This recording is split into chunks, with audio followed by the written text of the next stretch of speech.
Hi everyone, my name is Jenny and I have emetophobia, and this is my emetophobia diary of all the weeks that I am completing the Thrive program. And this week I've been going through chapters 1 and 2, and here's my Thrive book. And I live in Thailand, and I'll just tell you a little bit about how I got in touch with Rob.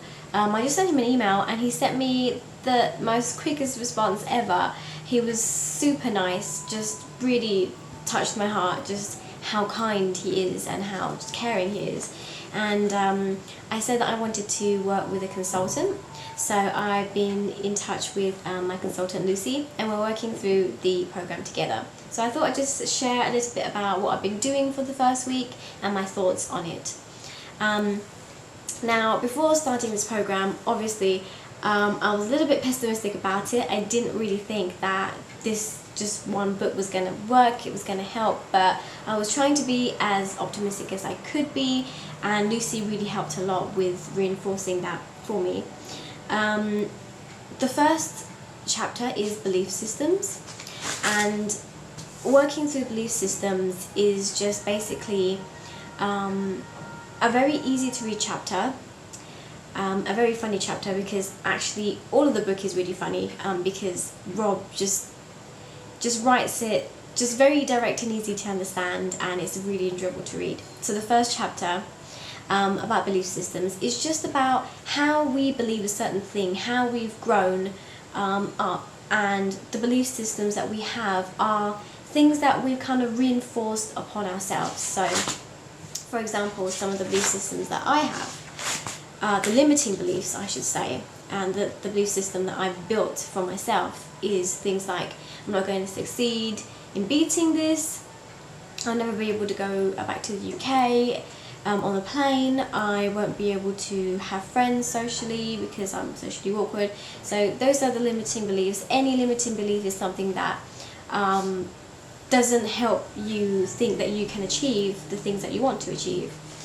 So with this, it just kind of explains how you build up this belief system, how you're kind of like a wall and each brick is the limiting belief that you have. And because of all these things that have been built up into kind of a habitual personality, I like to call it, it's just something that you kind of integrated into your personality. It's going to be very hard to not impossible, but it's just going to be quite hard to slowly change all of those.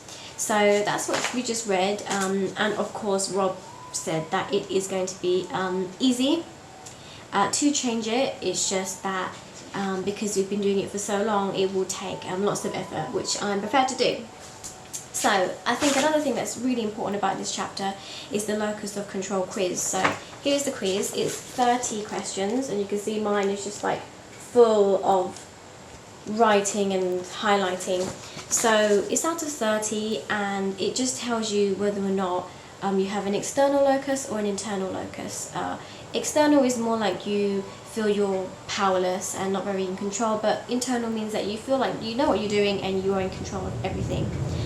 So obviously I have an external locus of control. I got a very high score in the locus of control quiz, and I've just been going back and trying to change each one. So what I've been doing is I bought myself some sticky notepad things. As you can see, there's already 2 on the wall there, and I've just written down all of the things that I'm going to change in the locus of control quiz to change to be more internal. So that's what I'm doing, and I'm going to see how it goes. So far I've changed 5 already, but hopefully I want to change more as the course goes on. Now, in each and every single chapter there's going to be a kind of summary, and it's really good to read that, and what I always do is read that all the time, just to kind of summarize the points in my head and really get them in there so that I understand them. So chapter 2 talks about cognition, and what's really good about this, and something that I didn't notice before, was that it talks about having an inner voice or self-talk. And what this is sometimes when I'm having limiting beliefs, I do realize that there is like a voice in my head telling me to kind of do things to avoid a situation, or kind of replaying the safety-seeking habits that I would do to avoid being sick. So this chapter really helps explain what that is and how to kind of differentiate it, whether it's a good voice or if it's a bad voice. And what I really like is that it kind of proves to you that when you have that voice in your head and you think to yourself that, you know, it's protecting you, or you're kind of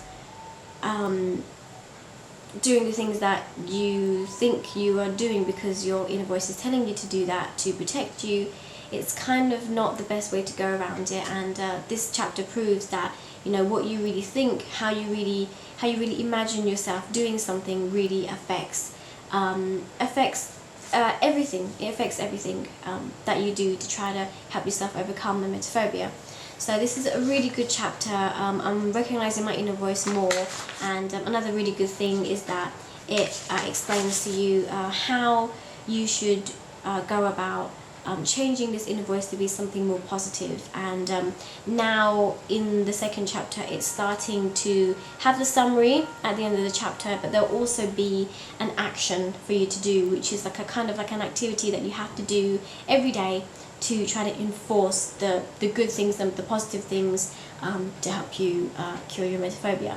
I actually do have to go to the cinema in a couple of days, so I will tell you about that in the next vlog, and hopefully I can try to challenge this inner voice and see if I can change it to be a more helpful thing, and try to visualize a more helpful and more incredible experience than what I think is going to happen.